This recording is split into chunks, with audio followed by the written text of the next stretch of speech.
Good morning. Welcome to QuiltChat.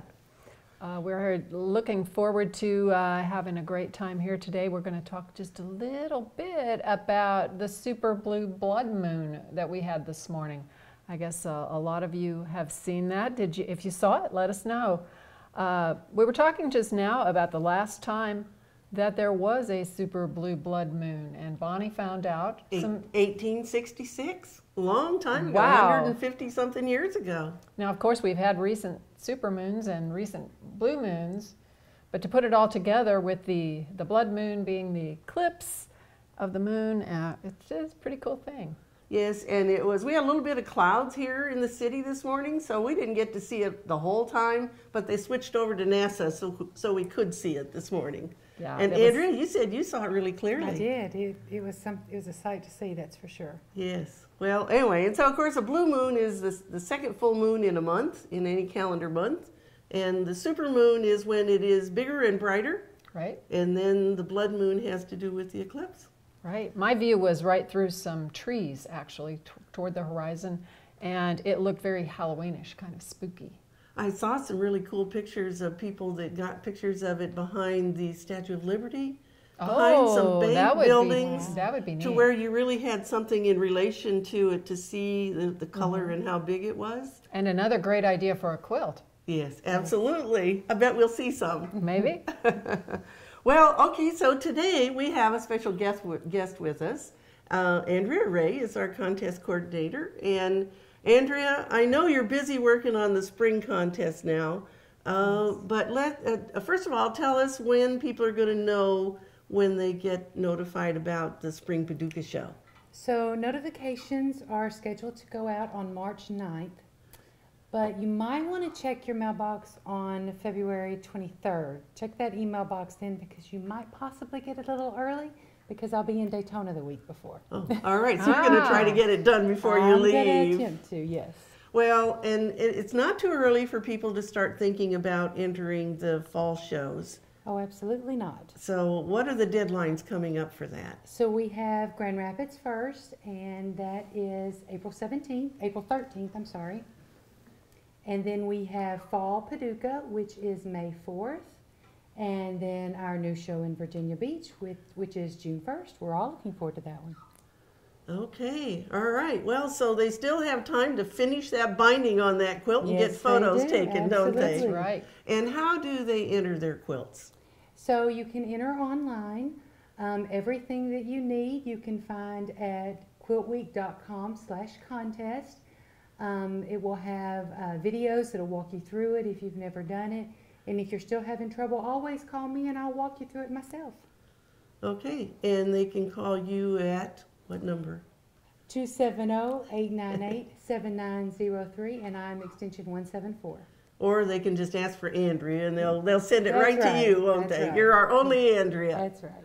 Well, and so in addition to the contests, right now we have 3 shows that are open for registration. Yes. And so that's Daytona Beach, which is February 28th through March 3rd.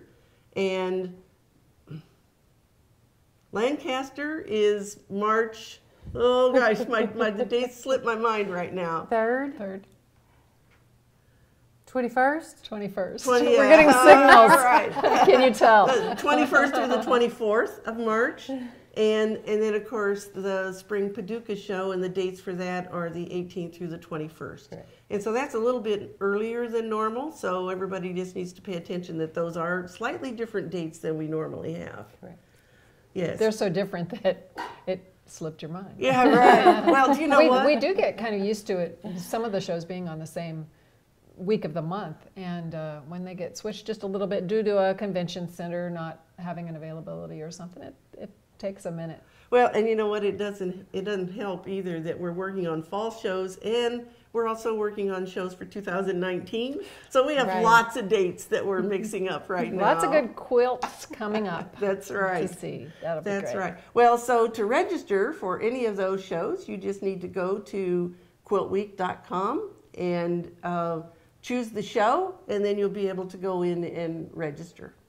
And so in conjunction with those shows, we're doing something really special this time for the Daytona Beach show. I heard about that. We're going to have a fashion show, and it's called A New View Upcycled Fashion Show. And so I brought today a couple photos as teasers because you aren't going to believe what people are doing with paper and glue guns and netting and wire. And so the first picture that we have is by Teresa Wrench.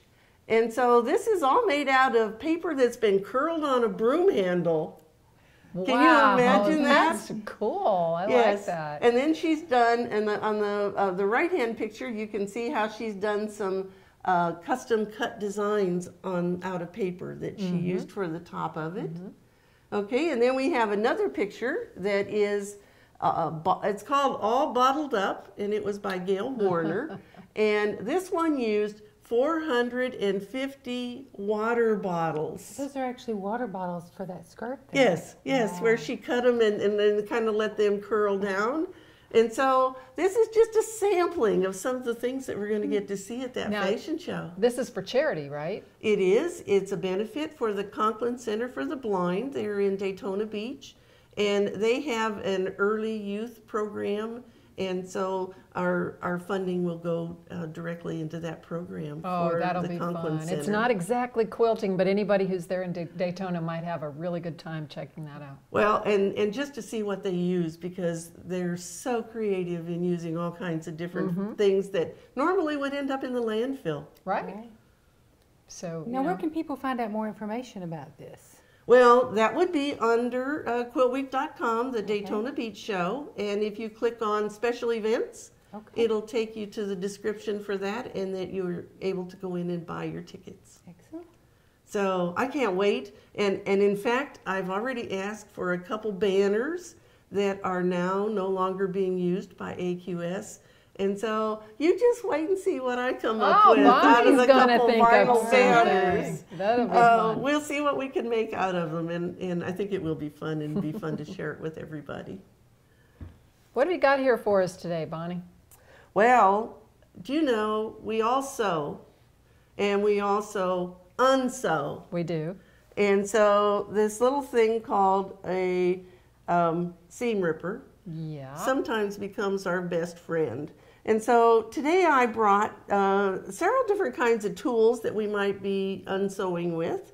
Small little scissors.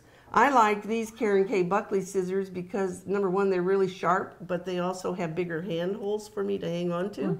So if your hands or fingers are longer, that's helpful. This is just a scalpel with a blade on it, and so that sometimes is really handy. Curved or arched scissors makes that process really good. And so, you know, I know that there are a lot of people who do it by clipping a few threads. Right. And so Ann's gonna try I'm that. gonna try it. Now, one of the first things you need probably are your glasses. But I think I can manage. I used colored thread, so we'd be able to see it very easily. I'm just gonna clip. Now, I like the tininess of these scissors because you can really get right in there. That point is very tiny, the point isn't it? is pretty amazing. And now for the section that I clipped, I'm going to be able to come in here and just go pull it apart. There it is. I did. Now, that's all farther I did. So. Yes, and one of the disadvantages of that kind is that you have all of those tiny little cut threads that you have to pull out individually. Right. Well, I'm going to show you because I know a lot of people may not know exactly how you should use this seam ripper that has the little round ball on the tip. And so I'm going to do just like you did, only I'm going to just take out a couple stitches here at the beginning. I might have to do it the way you did it. I used colored thread when I sewed these together so we could get those out pretty easily. All right, so that's going to give us a couple of them open. And now I'm going to open it up, and I'm going to slide the ball right in underneath the thread.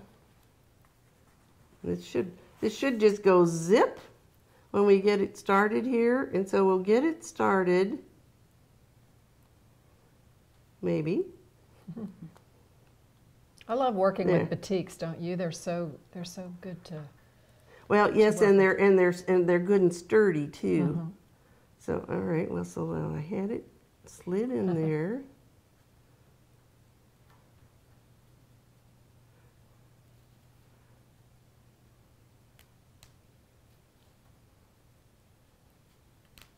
All right, here now I've got it going. So that you should just be able to slide it right along. And sometimes this works better than others. But that certainly goes faster than what I was doing. I only did about a Well, yes, and then what happens is that you end up with this thread all pretty much in one piece. And the ball keeps it from ripping. I think people sometimes think they have to poke the pointy part underneath where they can't really see what's happening. I've tried it that way before. Here we go. I have too. I have too. And you end up with those little slits. Here we go. Here we go. Here we go. So you just maybe have to hold it along. And I know that the thread, I probably had too short a stitch. There she goes. There we Bonnie's go. determined.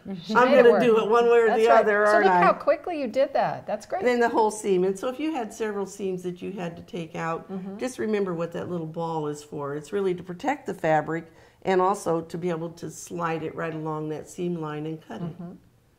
Great. Yes. And how do you do the scalpel? Well, actually, the scalpel, I just do it like you would use a... and so you're just gonna do it right along the edge. See if I can get this so our camera can see. But I would just hold it and then just use it as a blade right against the thread. So she's tipping the curved part downward. I am, and sort of, and so that you're So really slicing you're cutting center the thread. of the stitch. Yeah, and again, the one thing you would want to watch with that is that you don't get it off kilter because you'll cut into your fabric if you do that. But that one works really well too. So all of those are options, and we hope that people don't have to use any of those options, right? Not today. Make it a no-rip day. All right, and so we have a quilt behind us today, and the quilt was made by members of the AQS staff, and it has in it an inside piped binding. Oh, right. And very nice. This was a quilt that our staff made it. I put it together and did that binding, or the piping in the border. I said that, not binding, piped border. And the information on how to do that is in my iQuilt class called Borders and Finishing Touches. And you know, right now, I know that there are people all over the country that still have snow on the ground and are looking for some of these things to do. And so check out iQuilt.com. We have about 55 different classes. Oh, there are so many. About any topic that you'd want to take. But if you want to learn how to do that technique, that's my border class, and I hope you'll join us and go take an iQuilt class and learn something new while the weather's yucky. That's a great idea. Yes. All right, well, I think that's all for today. We can't wait to join you again next week right here on Quilt Chat.